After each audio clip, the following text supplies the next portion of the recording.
Camera number 1. Camera number 2. Camera number 3. Lights! Camera up! Action!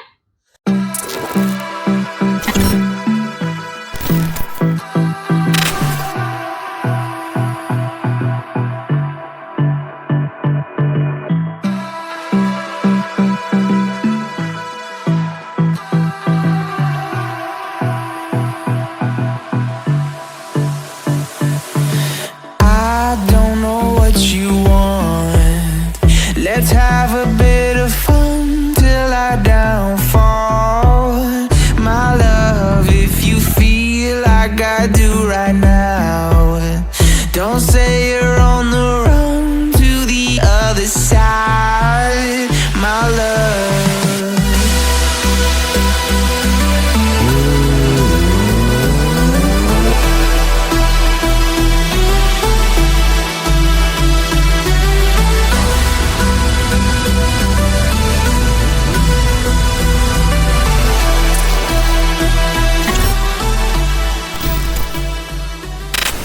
We're going to be taking Hannah through the ultimate leg and bum workout today. So we're going to be starting with lunges, static lunges. We're going for 12 reps, high repetition to ensure that she actually feels the burning and get nice and warmed up.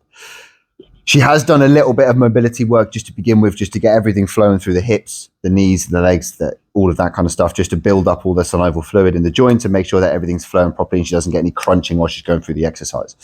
The reason I've asked her to use straps is because we're going to be doing a lot of lunges in a minute and I don't want her to focus on having to hold on to the weight. That's one of the biggest things with lunges that most people actually get wrong, is that they feel like they've got to hold on too much. Whereas if you strap up, then it works out quite well. Hannah's very used to straps, so strap-ons. So I'd say that. yeah, you're very used to strap-ons, so it's fine. That doesn't sound right. Okay. What am I doing? All right, okay. Yeah, that's it. Perfect. I Cool. completely forgot how to do a lunge then. So just be careful. Don't come and don't bounce off the floor because you will just end up hurting your knee. Just control the weight. Remember, you control the weight doesn't control you.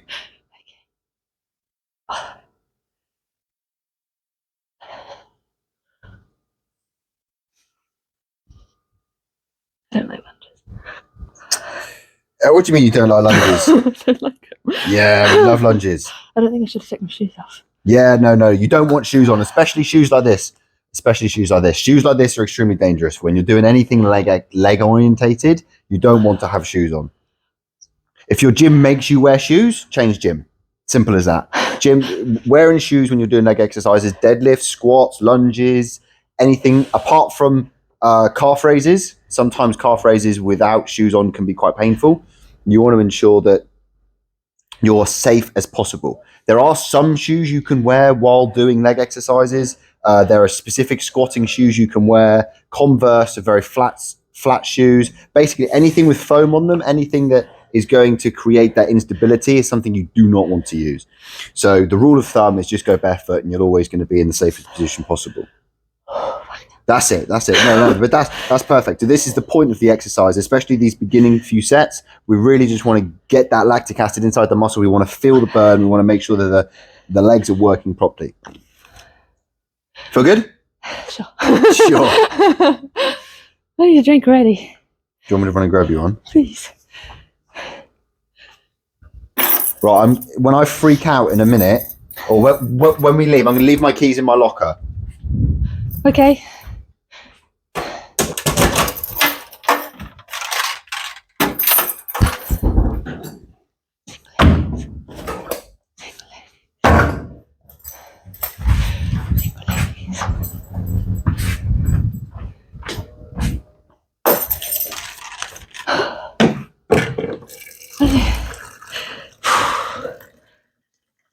I don't think I can do the 10s. I don't think I can do the 10s. Yeah, you can. I felt it in my right butt cheek, but not my left butt cheek. Not your left one. I think I'm So off that would just be a balance. positioning issue. If you're feeling Yeah. it in one side more than the other, that's going to be a positioning issue in terms of where your knee goes in correlation to your foot. So the more your foot goes over your toes, the more quad it's going to be. The more back it is. So if your knee's directly over your ankle, it's going to be a lot more glute. And so that's probably what you were doing. Because your quad is much bigger than your hamstrings, you're trying to overcompensate for the weight by Yeah. going forward. Yeah. So make sure keeping that stretched back is extremely what you need to do. So that's good. Yeah, my left leg's not as No. good as my right leg. And do you want to know why that is? This happens so much for like the majority of people. So people will stand like this. Oh, that's true. I do that all the time. Everyone does this, or they'll lean I like do that all the this. time. Yeah, and if you do that, then you will have instabilities in your legs because one side will tighten up and the other side will be quite loose. So that's something you need to be quite cautious of, especially when coming in. You'll only ever notice it inside of a gym environment. You'll never notice it outside, out and about doing things. The second you come to doing gym stuff, you will notice a big issue with the imbalances in your legs. Right, so round 2, ready? Yeah, nice. So we're keeping the knee over the ankle. Try not to come too far forward. Yeah, you want to go down. That's good. Nice. So that's the difference right there. So by you can do a lunge by coming forward, but that's really not the goal of what we're trying to do here because we want the whole leg to be warmed up by doing what we're doing. Oh, my fucking traps. So shoulders back. There we go. Pinch that right there. That's something that's noticeable. If you're feeling it in your traps, you should not be. Okay, you need to be keeping your shoulder blades pinched back and down, depressed, to ensure that you're using the correct muscles and you're not overstimulating the traps. Is what most people have an issue with, is very overstimulated traps because they overuse them too much. So you see how far your knee is coming now past. I want to do walking lunges. I hate static lunges. Well, whatever you hate doing, you must do more of. Because there's a reason you hate it. I don't like doing lunges. I want to do walking lunges. I find it so much easier. Exactly. So this is another really, really good point. Whatever you don't like doing, you should do more of.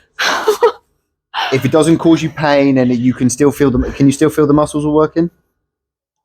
They ache. Yeah. So if you can still get a good muscle contraction and you're still able to do the movement properly without any pain, then you should do the things you're not comfortable doing. Putting yourself outside of your comfort zone, whether you're inside of the gym or outside of the gym, is going to build your mental fortitude. So your brain will give up 80% sooner than your body will. It's as simple as that. Your body can push itself more and more and more and more and more, but your brain is like, no, I don't want to do this. This is too much. And that's exactly sort of. Sorry. It's okay. I just cut you off. I was going to say, I feel like my legs work more if I do walking lunges. Quite possibly. It's a different exercise. You'll exert yourself more in a walking lunge because you have to think about the balance and the control. Yeah. So you'll exert yourself more. And that's not what we're trying to do. We're not trying to completely exhaust the muscles because we've still got exercises to come.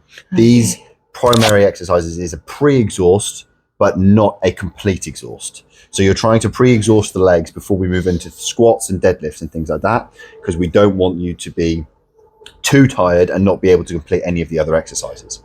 Okay. And I feel like a walking lunge probably would have done that. Walking lunges are great at the end of the exercise so that you can absolutely just obliterate yourself. Yeah. Okay. So 2 sets, done and done. That's it. We're going to move on. So next we're going to be moving on to squats.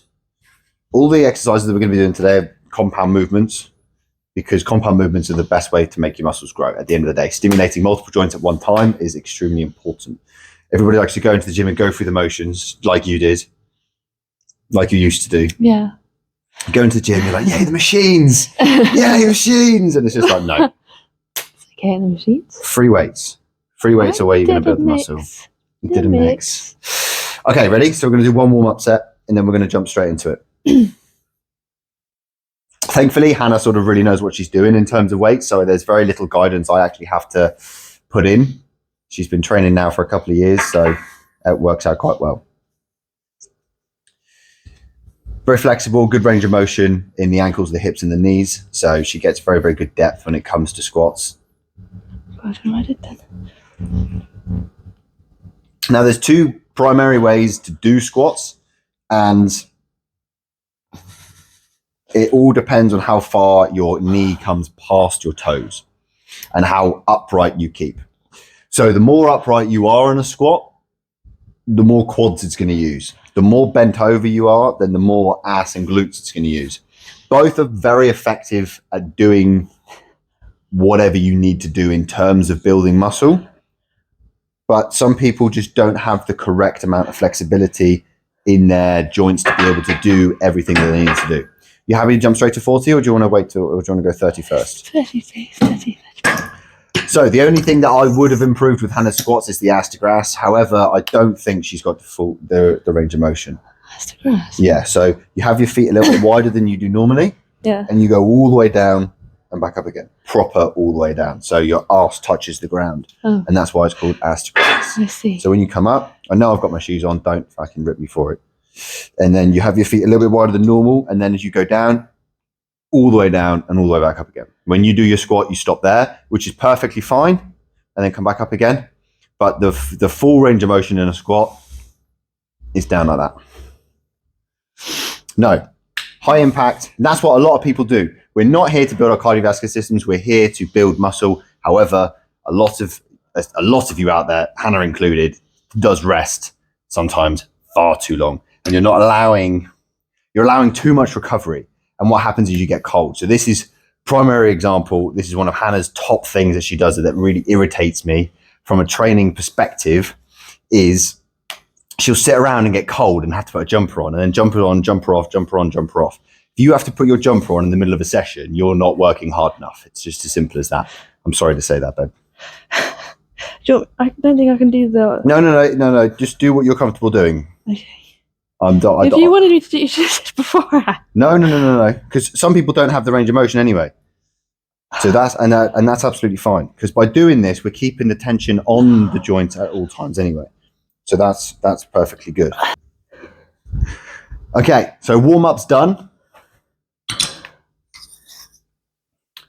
Super important for the warm-up that you really do genuinely take your time with the warm-up, and you want to make sure that everything's working properly and that you're not going to get any grinding, pinching, weird noises, any weird feelings. You want to be feeling nice and strong and nice and good before you put on actual weight. So this is going to be a PB for Hannah today because we're going to be really pushing her to a limit. So we're only going to go for 3 reps max. So what's your current 1 rep max? Or have we not done 1 rep max test? For what, squats? Yeah. I've done 50. I've done 2 on 50, but that was ages ago when I was really hitting it at the gym a lot. Yeah. I haven't been for a little while, so. Cool. I'll probably get 5, maybe. So we're only going to do 2. Okay. And then we're going to go up. So this is the difference between the resting periods of time. So I know I've just said about not resting too long. And now that all depends on what your goal is. Now, powerlifters specifically, they will rest up to 5, maybe even longer between sets so that they allow their central nervous system time to cool down because they're lifting such big weights. Now, for the general population, generally, for you guys out there, you are not lifting enough weight to sort of warrant that kind of rest time. 2-3 minutes, an absolute max between sets, because what you really want, especially in your early years, is just volume. You want to just go in and smash it, and you can recover quicker.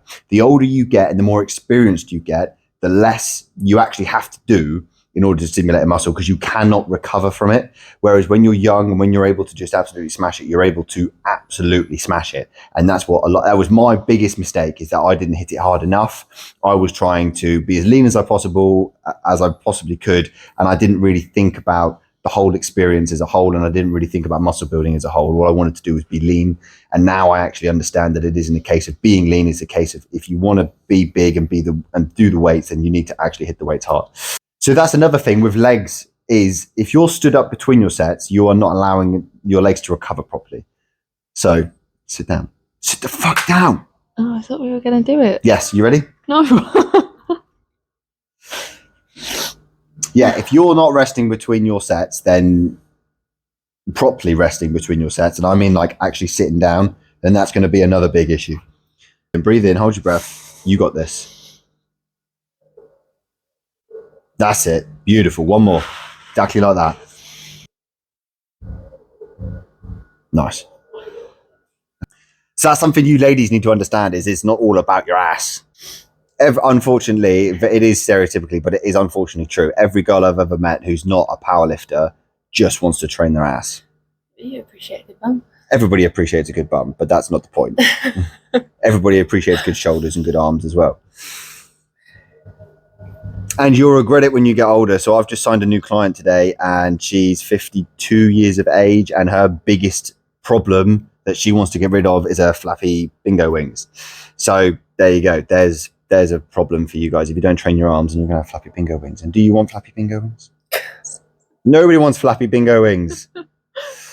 So trap pain and neck pain is one of those big things that everybody suffers with. I mean, I've never met anybody that's never had a trap or neck pain issue before.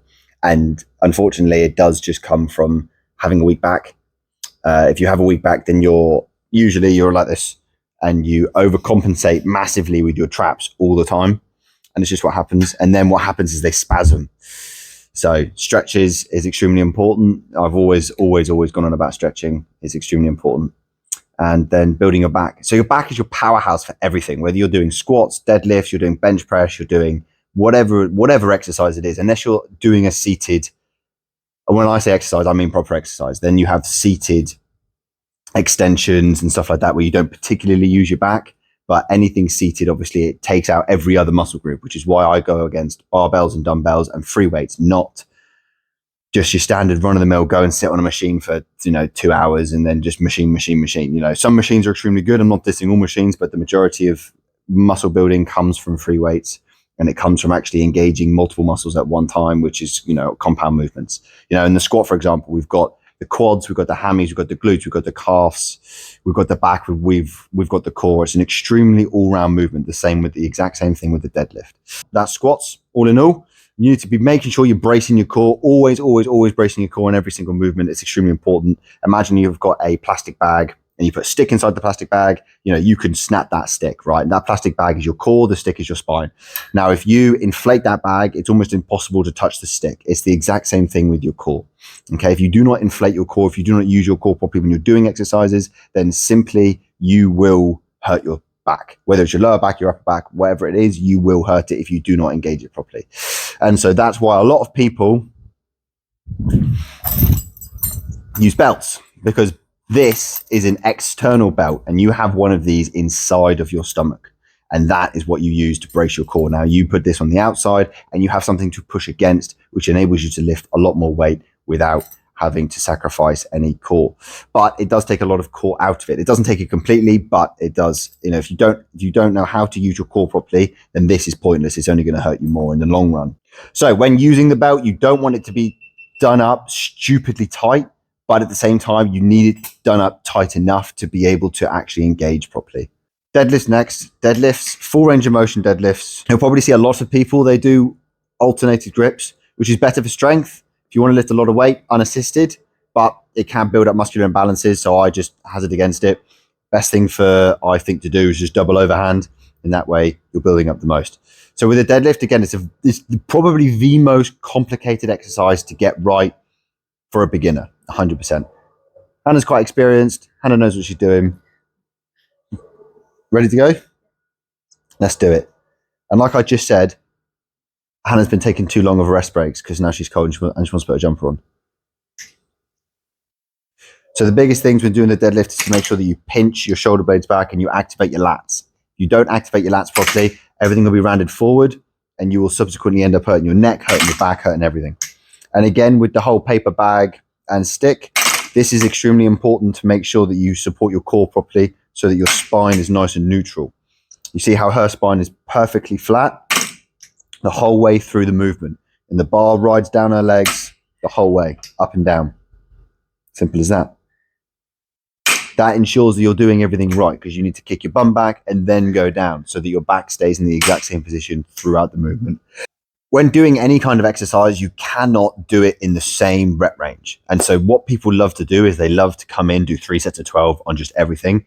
And it will work to a certain point, and then you will hit a wall and you'll just plateau and you won't be able to progress past that. You need to have varied rep ranges. Now, everybody likes to think your main compound movements, so squat, bench, deadlift, overhead press, and rows, will always be at a very heavy portion, and then you do everything else accessory wise in the sort of 8 to 12 rep range. And this isn't the case. This can't always be the case.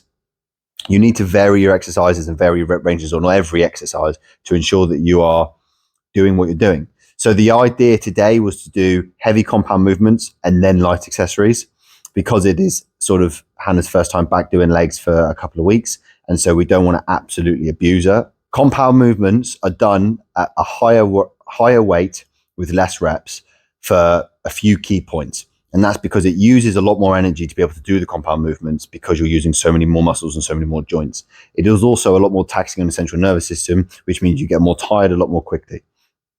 Now, if you're doing these compound movements at a very high rep range, it is going to be equally as taxing, but more so because you're then having to put in the extra effort to do the extra reps. And a lot of people do not like to do that. They want to do as minimal as possible, and that is acceptable. So realistically, you want to do as little as possible, but still make progress. Because if you come in, and I see this so many times, people will go online, they'll copy a workout program from like Mr. Olympia or something, and their first year of training, and they'll come in and they'll absolutely just smash it. And then where do you go from there? You're already doing a top level athlete workout where you have no room to grow. And so you need to have room to grow. And that's why you can get away, especially in your first years of training, of hitting things really hard, but not with lots of variety. You know, if you stick to your main compound movements, you'll build a shit ton of muscle, and you will have so much more options and so much more room to grow. Okay, so that's what we're going to do here. We're going to do as many reps as we can, but probably only going to get to 2 or 3. Squat position, and then bang, boomf. That's it. Lock your feet into the floor first before you even go down, so your feet are in a perfect position. Okay, and then all you're going to do, hands out. Okay, and then what we're going to do is we're going to squat down into the position. Yep, hands down. Good, grab, lift. Good, perfect. Come on, yes. Lovely. That's it. No matter what the weight is, keep in your perfect form. And you saw right then, that was absolutely perfect. The way she rolled it in, the way she activated everything, the way she tensed her core, belt or no belt, absolutely perfect. Do not do the motion if you're going to sacrifice your form. Your form is key throughout everything that you do. One of the best exercises for your glute, other than deadlifts, squat, deadlifts are probably the best. No, I take that back. Hip raises. Hip thrusts, hip raises, and glute bridges are the best exercises for your bum in terms of barbell and bodyweight exercises. When we come to cables, other than a cable RDLs are flipping phenomenal for your bum. Glute kickbacks are absolutely next level awesome. So when we're doing glute kickbacks, so this needs to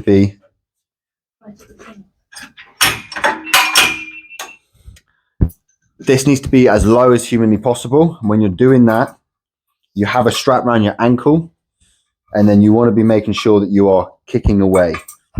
Okay, and when you're going to be bent over, and then you're going to be keeping a nice straight leg, kicking all the way back up, and big squeeze of the bum. Start with a nice light weight, just so you can get a feel for the motion. Even if it's the lightest weight, not a problem. When you're doing exercises, it's extremely important to start with a really light weight, really get a feel for what the muscle's supposed to be doing, and really get a good squeeze on the muscle. Remember, when you're trying to build muscle, you're bodybuilding, you're not trying to lift weight, you're trying to activate the muscle in the best way possible. So that's really good. You just want to come up a tiny bit higher if you can. So up. There you go. Nice big squeeze. Good. And you see how she's holding on. She's got a nice stable core, nice and strong, and there's little movement from the core as humanly possible. You want to make sure that you're just using your glute on this one. Okay. Really, really good. Don't let the weights touch down again. So take one little step back, bend over a touch more.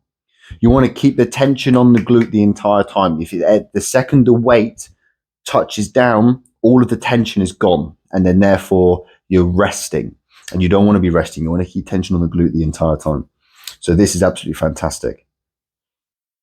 When you come up, you'll reach a natural stopping point. So as you come up high, reach a natural stopping point, and that's when you squeeze. Doing amazing. Well done. You'll feel it in both legs, and that's absolutely fine. Just like when you do Bulgarian split squats, you'll feel it in both legs. So that's something you clearly identified, right? There's no point pushing ourselves through a movement that we A, can't feel, B, doesn't feel very good, and C, isn't going to do us any beneficial point. There is a million exercises out there to do. Hip thrust, more deadlift, different kinds of deadlifts, right? Glute bridges, weighted glute bridges. There's a million things you can do out there for the same muscle group. There's no point pushing yourself through something that is realistically you're not enjoying, you're not having fun, and you're not going to build any muscle, okay? Because you're not going to be able to push yourself properly. You're not going to be able to activate the muscle properly. Calf raise portion of it on the pendulum, because we don't have a calf raise machine here, unfortunately. So it's very, very simple. Do you want to put your shoes on for this? I would put your shoes on for this. So this is like one of those times I was saying, you know, you don't wear shoes on leg day. However, because this is a very hard bit of metal, it's not a soft pad like you do get on some of the machines. It bloody hurts with your feet. It just crunch over it all the time. And because you're locked in on a machine, you're more than likely going to be extremely safe about it, because the machine is only able to do a certain range of motion. So it's all set up safely. So even if Hannah were to fall off, injure, like cause an issue with like slip, you know, having too much weight, the machine's just going to slam down to a safety position and Hannah's going to be absolutely fine. So you have to think about safety is the key factor in any movement that you do. You're looking good. So this is the point where she gets on here. So this actual machine just comes down to a point of being quite safe, which is quite nice.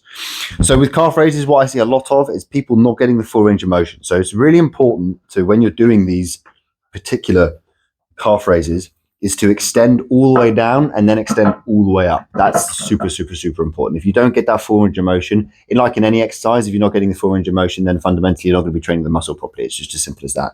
And if you're going to be putting the effort in of going to the gym and doing these things, and you want to be training the muscle properly.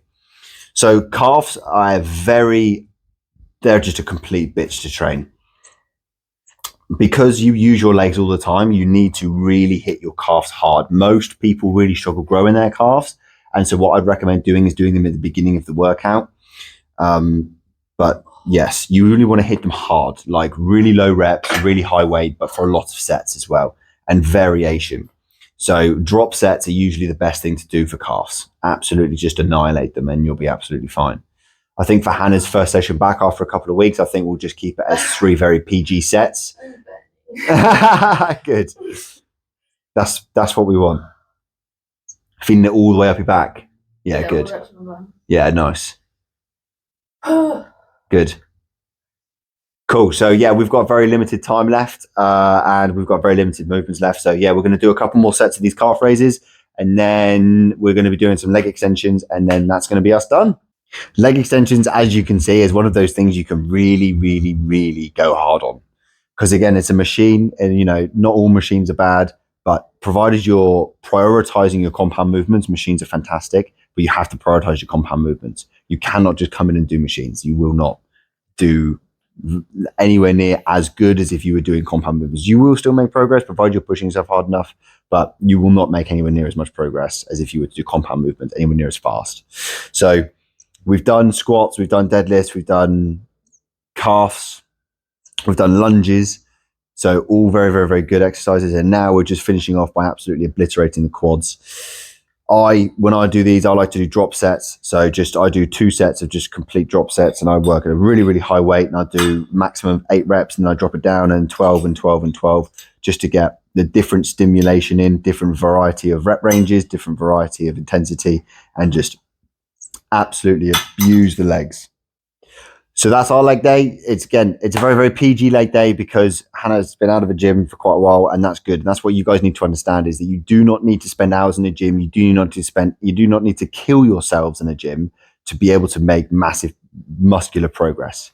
Okay. You need to pick the right exercises, you need to pick the right intensity, and you need to pick the right kind of rep ranges and balance to be able to make sure you train everything all encompassing, and to ensure that you are then making progress and you've still got room to grow. There's a million exercises I could have made Hannah do today. However, if we did all of those things, then A, she'd be overstimulated, she probably wouldn't grow. B, she'd be too tired. And C, she wouldn't have enough time to recover for her next training session, which is in 2 days. She has 24-hour rest period, and then she comes in, she does an upper body session. So upper, lower split, which is usually, for the majority of you people, is what you do, is the best thing that I could advise. You do upper one day, have a rest day, do lower, have a rest day, upper, rest day, lower. For your first 2 years of training, that is what's going to make you the most gains. You have enough time to recover, and you have enough time to be able to build muscle and be able to do your daily stuff. How do you feel? Tired. Feel worked, feel tired. Yeah, my legs are jelly now. And what's the conclusion we've come to today? You need to spend more time in the gym. Yeah. That's the majority of the reason why people get a PT is because they keep you accountable. If you end up keeping yourself accountable, 90% of you will not actually do it. And it's the hard truth, but it is unfortunately what it is. You know, if you know you're not very accountable for the things that you do, then hire a professional to do it. Okay. Very, very simple. There's very, very few people out there that would be able to fix their car, fix their shower if it broke, and be able to build their body. So making sure that you hire a professional when you need one is extremely important. Other than that, well done. You did well. Thank you. You did well. It's okay. It's hard. Exercise is hard, but that's the whole point of it.